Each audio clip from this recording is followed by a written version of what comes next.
see you in the land of Mordor. Death awaits you at the border. Pass on through the gates of and destroy the ring of power. Hey, welcome back to the lands of Middle-earth. All you Middle-earth role-playing fans, and just Lord of the Rings fans in general. Today we're going to be looking at Weathertop, Tower of the Wind. This is 8201 of the series. This is the first of the fortresses of Middle-earth. This came out in 1987. I remember buying this from Endless Adventure at Westmount Mall, or maybe Northland Mall, I forget. Didn't pay much for this book. It's pretty thin. So when this book came out, I was really excited for this. I thought this was a cool idea, the direction they were going. Because Amon Sul is mentioned in Lord of the Rings. It's where the four hobbits and Aragorn get attacked at night by 5 of the Nazgul. And Frodo gets stabbed, and then the Nazgul disappear. And then Frodo is bundled up on Bill the Pony, and they head for Rivendell. Gandalf, a couple of nights previously, he'd fought a couple of the Nazgul, drawing them off. So it's a really exciting place. And then you go into the appendices, and you hear about how the fortress of Amon Sul fell in 1409, the Third Age, to the forces of Angmar and Rhudaur. And then Middle-earth role-playing, MERP, they kind of fleshed it out a little more, saying Cardolan was holding Amon Sul, while the kingdom of Arthedain was using their troops as like the hammer against the anvil type thing. But the Witch King was too powerful and came too soon, before they were ready. Drove the Cardolani from Amon Sul back into the old forest, destroyed the tower. The Arthedainians in the tower managed to get away with the stone, with the seeing stone that was there, because that was one of the Palantiri were there. You know, it seems like an exciting thing, and Tolkien doesn't really describe the fortress very well. It just says it's called the Tower in the Wind, the Tower of Amon Sul, Weathertop. But when the hobbits are going there, they notice that there's a road on one side leading up to it, and there's some rings around it. So it was quite a fortification. So I was really excited when Middle-earth Role-Playing decided to do this. Anyway, let's open her up. So Peter Fenlon is the author and designer of this book. He also designed the world map of Middle-earth. It's called the Peter Fenlon map. The cover art is by David Martin and Elisa Martin-Schaub. I've never heard of them. So this is before they got Agnes Pride on board. Introduction. They start with the Fortress series, terminology, adapting the modules, stuff like that. Then they go on the background. This is what I love. I love how they flesh out the background. Now, it's not Tolkien canon by any stretch of the imagination. Who knows what Tolkien would have thought of this had he been alive to read it. It would have been cool if he had been, because they got his input. Because I always wanted to know more about the kingdom of Arnor and the Three Kingdoms period of Arthedain, Cardolan, and Rhudaur. It's so barely mentioned in any of his works. It's more like a brief history chapter of maybe a page or two. His backstory as to why there's no longer a kingdom of Arnor. So I like how Iron Crown fleshed it out. From the downfall of Numenor, the coming of the Dunedain, to the founding of the fortress of Amon Sul, the rest of the Second Age up until the War of the Last Alliance, into the Third Age, the sundering of Arnor, and then the rise of Angmar and Rhudaur's fall. Because Amon Sul, the fortress, because it had the Palantiri, and it co-joined, all three kingdoms kind of met there at that point, and it became kind of like a point of contention who controlled Amon Sul. Arthedain obviously had the bigger right, and it was closer to their more populated spots like Fornost and Anonymous, that they could control it. Rhudaur was too far away to gain control, and Cardolan their population centers were more centered around Tharbad. But then the rise of Angmar destroyed that whole balance of power. So you have the fall of Cardolan, the destruction of the fortress itself in 1409. They never tried to rebuild it because Angmar probably would have went ballistic, and they would have did it again. The fall of Arthedain, and then Weathertop during the late Third Age. So Rangers of the North would obviously camp out there, because Aragorn himself says that Rangers often visit the place to keep an eye on things. It gives you a great view, so why not keep a watch post there? Travelers would also any travelers on the east-west road would also go there. It's not that far from Bree, really. And it'd be like the last stop you make before you cross the empty lands from Amon Sul to the bridge at Methuel, or however you pronounce that river, and then on to Imladris and the High Pass, and then the rebuilding of the fortress. So Aragorn, once Sauron is defeated, Aragorn reclaims the crown of Gondor and reunites the kingdoms. One of his rebuilding projects would have been Amon Sul. He would have rebuilt Anunimus, Fornost, Amon Sul, and Tharbad. Would have been the 4 main places he would have rebuilt first. Then he would have started rebuilding around everything else. Because Tolkien never really gives you any population centers other than those 4, as far as the kingdom of Arnor goes.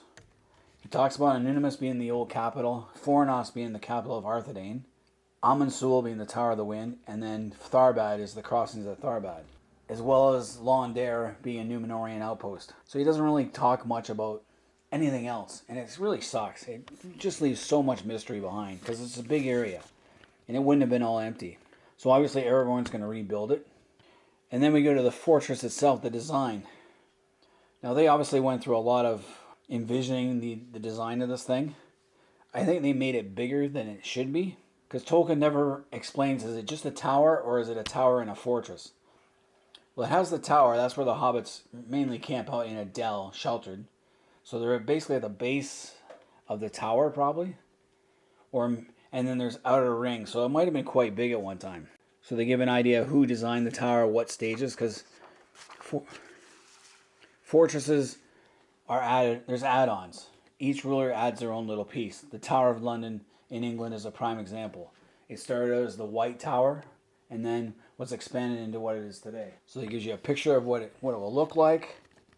So it's on top of the hill. It would have a dry moat, and the road would go around. So the walls and towers would definitely be able to hit you before you got to the main gate if you follow the road. How Angmar ever took this place is beyond me, considering how hilly it's supposed to be, and how you would have a hard time getting siege engines up there.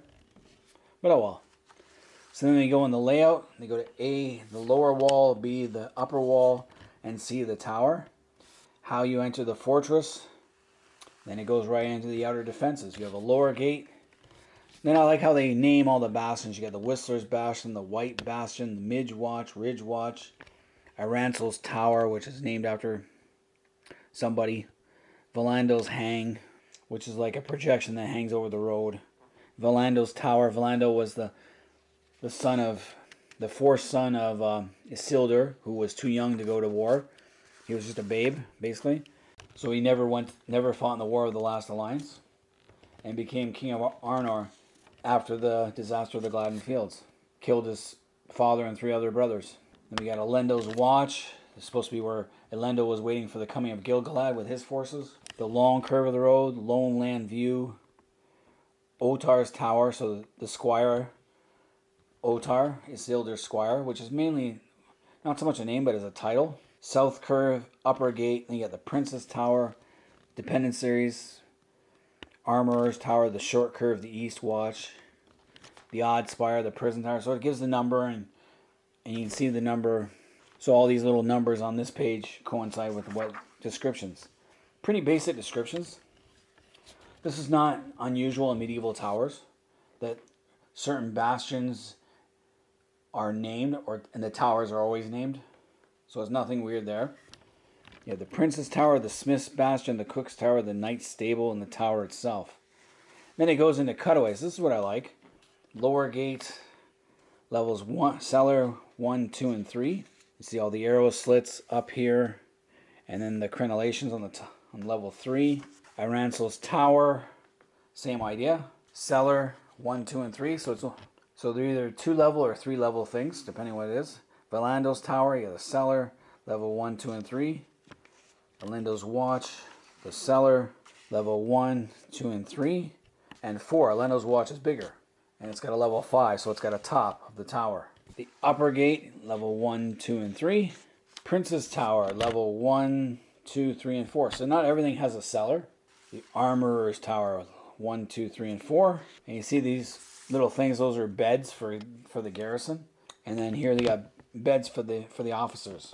Then I like how it gives a picture of what it might have looked like. Now this looks more medieval as far as the tower goes, it looks pretty big. It's huge. It would take a lot of men to man it, and it would take a large force to assail it. But I do think it's cool. It gives a development of the fortress of Amon Sul, who built what, so add-ons. Again, nothing new there as far as history goes. You look at any other fortress or tower, there's always going to be add-ons. Gives you a picture of the lower and upper gates, the prison tower, cellars, another cellar, so that one's got a deep one, the prison tower. And it's got level 1, 2, and 3. Smith's Bastion, the Cook's Tower. Again, you get a level 1, 2, 3, 4. Knight's Stable. So this is where the knights would hang out with their over top. Level 4, 3, and 4. Level 2 is mostly for repairing stuff, and then level 1 is where the horses are kept.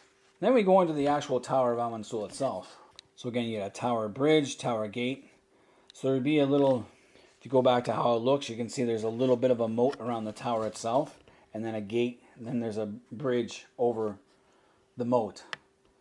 I say dry moat because they'd have you wouldn't be able to get water up there, and water wouldn't last long or smell so good after a few days. So you'd have to cross the tower bridge to get to the tower gate. There's a northern sally port and a southern sally port. You got the seer's stair. Because it's got a palantir, you would also have the seers. People know how to use the stone. I don't know how they ever got surprised, because with the seeing stones at Amon Sul and then Fornost, you should be able to cover and find out what Angmar is doing pretty quick, you would think. But 1409 was a big surprise. So next you got Elendil's Dome, and then you have the escape tunnel, which is probably, I think Merp is suggesting this is how they got the Palantir out of Amon Sul before it fell. Now, the 1409 battle, a great host came out of Angmar in 1409, crossed the river, entered Cardolan, and surrounded Weathertop. The Dunedain were defeated, and Arveleg, the king of Arthedain, was slain. The tower was burned and razed, but the Palantir was saved and carried back in retreat to Fornost. So that's how it fell. That's the only description of how it fell. So we don't know if there was an escape tunnel. We just know that the army of Arthedain was driven away from Amon Sul, and the army of Cardolan was also driven away back into the old forest, where it was destroyed. But the Arthedainians managed to retreat all the way to Fornost, and with help from Linden, they drove back the enemy. So then we get the first level, the entry chamber, guard hall, waiting hall, tower, stairs, stone ramp, privy. And then they go up to the second level, same idea. They got descriptions for everything. Fourth level, so you get the lower kitchens, ale hall, cook's tower. Not much happens in the first until you get higher up. Fifth level, same thing. Sixth level, guard chambers. Seventh level, a common library. Eighth level, the alchemist hall. I don't know how much alchemy actually exists in Tolkien's world, but they have to do something to explain things. You got the sage's hall, another guard hall. I like how it gives all the layouts for this tower with the numbers. You got the 8th, 9th level. 9th level, philosophy library, captain's chamber, guest quarters, guard hall, science library again. The 12th. Now the 13th has the warden's chamber and the king's chamber if he's in residence. And then the seer's library is also up there on the 13th floor. And then the 14th is the seer's chamber with the palantir. Like how they have the little palantir right there for you to look at, and a chamber.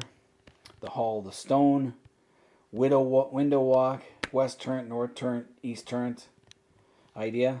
There's also the bell and beacon for the seer's bell, and a great beacon. And then it gives you a picture of what it would look like from afar. So it is pretty impressive what they created. Now section 4 goes into the garrison itself. And this is what I really like, because how would it be garrisoned? If it's this big, it's got to have a great big garrison.